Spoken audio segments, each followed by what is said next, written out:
So continuation from last video. So we just saw what is introduction of RTOS, what is RTOS, real-time operating system.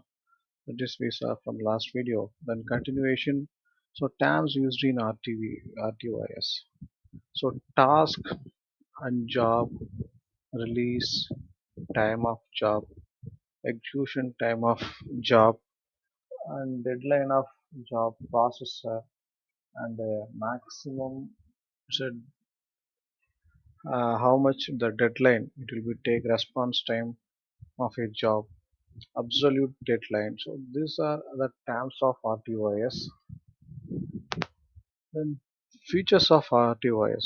So occupy very less memory, consume fewer resources, response times are very highly predictable, and unpredictable environment.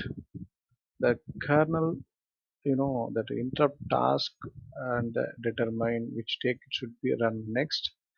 That the last feature is the pass of the control of the CPU for the task that will be restore the state.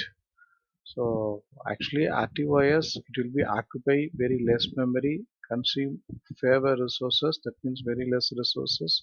The response times are highly predictable because this priority wise we are giving. So there is no time wastage here. So the response time highly really predictable and unpredictable the environment. So these are the important features of RTOS. Factors of selecting RTOS: the performance, um, middleware, then error-free embedded system usage, maximum consumption, task shifting. So these are the factors in RTOS. So performance, the most important factor. So it's a selecting for RTOS. So middleware, it's no middleware support in the real-time operating system. Then the issue of time taken integration of access session is occur. And then error-free RTOI system should be error-free. There is no chance of getting an error while performing the task. Then embedded system usage. So embedded system usage, widely use of RTOS for embedded system.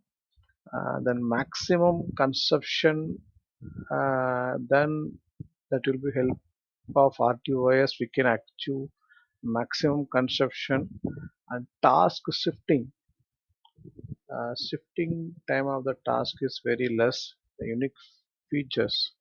A good RTS should be capable and it should some extra features like how it operate to execute command, efficient protection the memory of the system. And 24 by 7 performance RTOS ideal for those applications. So it's a RTOS is 100% monitoring system. So difference between GPOS and RTOS. So general purpose operating system and real time operating system. So what's the difference? So GPOS is for PC or laptop. This RTOS only used for embedded application. And GPOS process based scheduling and RTOS and time based scheduling. Then GPOS interrupt latency, it's considered as important as in RTOS. So here, which is measured in few microseconds, that's RTOS. The GPOS, there is no priority mechanism present in the system, and here there is a priority inversion mechanism that is current, so it cannot modify the system. There that the GPOS kernel operation may or may not be preempted, and here it is prompted. Then priority inversion remain unnoticed in GPOS and no predictability guarantees in RTOS. So applications in real-time operating system. So airline, reservation system, air traffic control system that provide immediate updating, and then uh, information stock prices, defense application, network multimedia systems, command control system, internet telephony, anti-lock brake system, heart pacemaker. So these are the application of RTOS.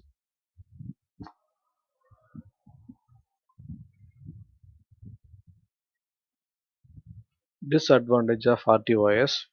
So RTOS is run minimum tasks together, so and it concentrate only those application which contain an error. So you can avoid them. RTOS system concentrate few tasks. So really the system to do multitasking. So specific drivers are required for RTOS. Some specific drivers needed means you have to give some free space and you have to spend some money. So plenty of resources are used to RTOS. Uh, then minimum switching of task done in real-time operating system and uses complex algorithm which is difficult to understand. So these are the drawbacks of RTOS. And finally, RTOS uses lot of resources which sometimes not suitable for the system. So this is another drawbacks of RTOS.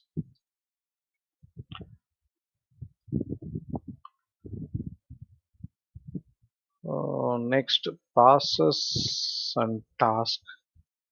So process and task embed a system, a static entity, a collection of firmware modules. Uh, a firmware module is executing that is called as processor task. Task is usually implemented in C by writing a function. So task process simply identify the job done in embedded application. So when you going to process or created a number of resources seen by the OS, which may include process task, memory address space, registers, a program counter, input output ports, network connections. So these are the things are processed generally, that necessary by OS, which then types of task.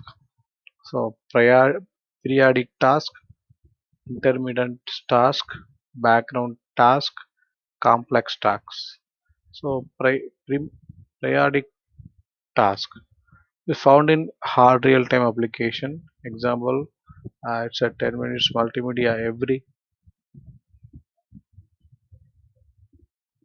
22.72 microsecond. Intermittent task found in all the application. For example, every night at 4 a.m. calibrate a sensor on startup.